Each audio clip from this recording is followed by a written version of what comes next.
जहां निखत अंसारी को जल्द ही रिमांड पर लेगी पुलिस। ड्राइवर नियाज को भी रिमांड पर लिया जाएगा और साथ ही निखत की 3 और नियाज की 5 दिन की रिमांड होगी। दोनों से पुलिस लाइन में पूछताछ की जाएगी। अवैध मुलाकात केस में गिरफ्तारी हुई थी और आज पूछताछ होगी। एक बड़ी खबर आपको बता रहे हैं, अब्बास अंसारी से मिलने के लिए जेल में गई थी निखत अंसारी और ऐसे में पुलिस ने गिरफ्तार किया था और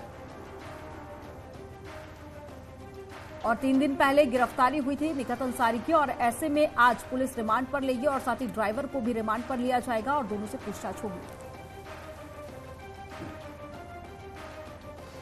तो तस्वीरें आपको दिखा रहे हैं उस दौरान की जब निखत को गिरफ्तार किया गया था और अब्बास अंसारी से मिलने के लिए रोज जेल जाया करती थी और ऐसे में कई पुलिसकर्मियों पर भी एक्शन लिया गया था और 6 पुलिसकर्मियों को सस्पेंड किया गया था और निखत को गिरफ्तार किया गया था और पुलिस आज रिमांड मांगेगी और आगे की पूछताछ होगी, क्योंकि जानकारी ये भी मिली थी कि अब्बास अंसारी को फरार कराना चाहती थी निखत अंसारी।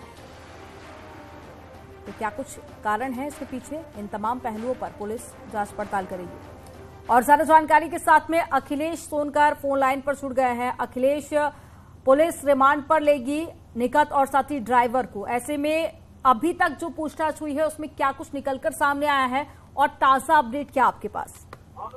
देखिए जिस तरीके से निखत अंसारी और नियाज को पुलिस ने जेल से गिरफ्तार कर उसके अगले दिन जेल भेज दिया था। हालांकि पुलिस को ज्यादा समय नहीं मिल पाया था उससे पूछताछ करने का और जिस तरीके से आरोप लगा था कि निखत अंसारी अब्बास अंसारी को जेल से भगाने की साजिश रच रहा था और अब्बास अंसारी जिस तरीके से अब जेल से अपना साम्राज्य चला रहा था और गवाहों को धमका रहा था और निखत अंसारी के पास से जो मोबाइल फोन बरामद हुए थे और निखत अंसारी ने लॉक नहीं खोला था, उसका लॉक बंद कर दिया था। तो इन्हीं सब चीजों को लेकर के पुलिस ने एंटी करप्शन लखनऊ कोर्ट से रिमांड पर लिया था, जिससे निखत अंसारी को 3 दिन की रिमांड मिली थी और नियाज की 5 दिन की रिमांड मिली थी।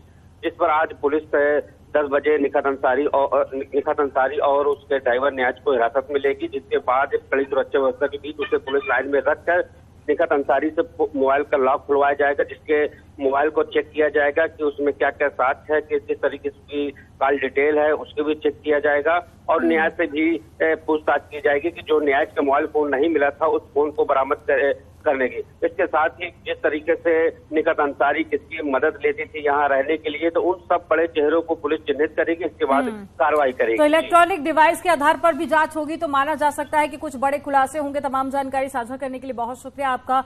और चलिए रुख करते एक और बड़ी खबर का, जो रामपुर से मिल रही है। अब्दुल्ला आजम की विधायक निधि पर रोक लगा दी गई है। विकास कार्यों के प्रस्ताव पर भी रोक लगी है। 3 करोड़ की विधायक निधि मिली थी और विधायकी रद्द पर ये विधायक निधि पर रोक लगाई गई है। और साथ ही स्वाद टांडा के विधायक थे अब्दुल्ला आजम, अब विधायकी जा चुकी है, तो ऐसे में विधायक निधि पर भी रोक लगा दी गई है और जो कार्य किए जा रहे थे उन पर भी रोक लगाई गई है। तो एक बड़ी खबर आपको बता रहे हैं, आजम खान के बाद अब्दुल्ला आजम को भी एक केस में 2 साल की सजा हुई है और ऐसे में उनसे विधायकी छीन ली गई और जो विधायक निधि से काम किए जा रहे थे उनके क्षेत्र में, उन पर भी रोक लगाई गई है। तो रामपुर से एक बड़ी खबर आपको बता रहे हैं, अब्दुल्ला आजम की विधायक निधि पर रोक लगा दी गई है और विकास कार्यों के प्रस्ताव जो पास कराए गए थे उन पर भी रोक लगी है। तो बीते दिनों कोर्ट ने फैसला सुनाया था और अब्दुल्ला आजम को 2 साल की सजा सुनाई थी, जिसके बाद उनकी विधायकी रद्द हुई और अब विधायक निधि भी उनसे छीन ली गई।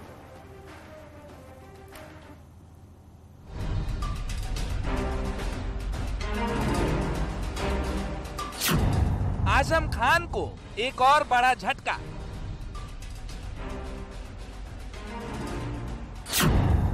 जौहर ट्रस्ट पर नोटिस वाला खतरा।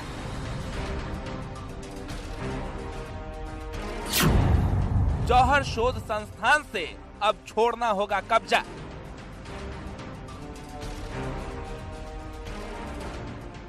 आजम परिवार के दिन ठीक नहीं चल रहे। पहले आजम खान की विधायकी गई, फिर बेटे अब्दुल्ला की सदस्यता रद्द हुई और अब आजम खान को जौहर शोध संस्थान से कब्जा छोड़ना होगा। आजम खां के जौहर ट्रस्ट को अल्पसंख्यक कल्याण अधिकारी की ओर से नोटिस जारी की गई है।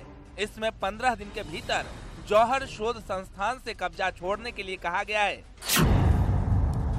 दरअसल करीब 20 करोड़ रुपए की लागत से बने इस शोध संस्थान को आजम खां ने 100 रुपए प्रति वर्ष के हिसाब से 99 साल की लीज पर लिया था। योगी सरकार में एसआईटी की जांच में हकीकत सामने आई तो जनवरी महीने के अंतिम सप्ताह में हुई योगी कैबिनेट की बैठक में जौहर ट्रस्ट से जौहर शोध संस्थान वापस लेने का प्रस्ताव पास किया गया। इसकी अब स्थानीय स्तर पर प्रक्रिया चल रही है। बताया गया कि जिला अल्पसंख्यक कल्याण अधिकारी की ओर से मोहम्मद अली जौहर ट्रस्ट को 15 दिन का समय देते हुए जौहर शोध संस्थान से कब्जा छोड़ने का नोटिस दिया गया है।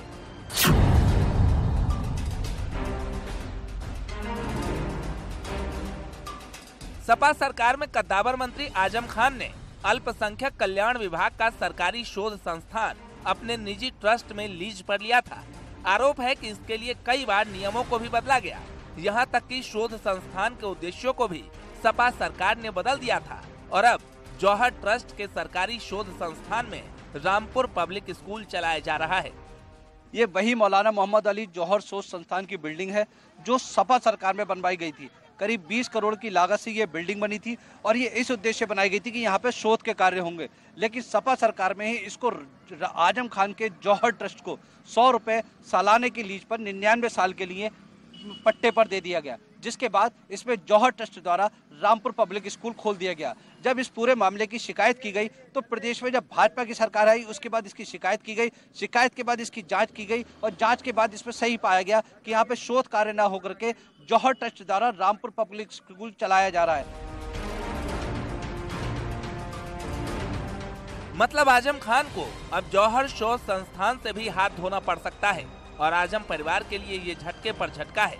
कभी अपने विवादित बयानों से सुर्खियां बटोरने वाले आजम खान अब अलग थलग पड़ गए हैं और इसमें उन्हें अखिलेश यादव का साथ भी नहीं मिल पा रहा है, क्योंकि पहले 3 साल की सजा मिलने के बाद विधायकी चली गई, फिर 2 साल की सजा मिलने के बाद बेटे की विधायकी छिन गई और अब जौहर शोध संस्थान भी हाथ से निकलने ही वाला है। Bureau report, news 18।